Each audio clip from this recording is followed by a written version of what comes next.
అత్తమ్మా అత్తమ్మా ఆ, ఏంటమ్మా శకుంతల? 100 రూపీస్ అర్జెంటుగా కావాలి అత్తమ్మా. డబ్బులు కావాలా? కానీ నా కళ్ళు మండుతున్నాయమ్మా. ఇప్పుడు నేను లెగవలేను. లేదత్తమ్మా, నాకు చాలా అర్జెంటు, ఇప్పుడే కావాలి.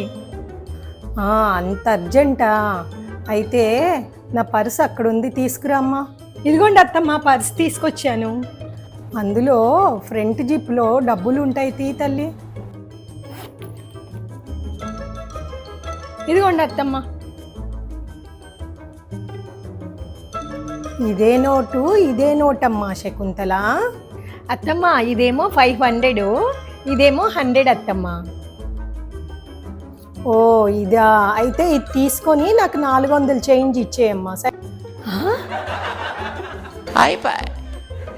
నాకే బిస్కెట్ వేద్దాం అనుకున్నావా? నోటు ఇలా టచ్ చేస్తే ఏదే నోటో నాకు తెలీదా? నీకే తెలివితేటలు అయ్యింది దీని సంగతి.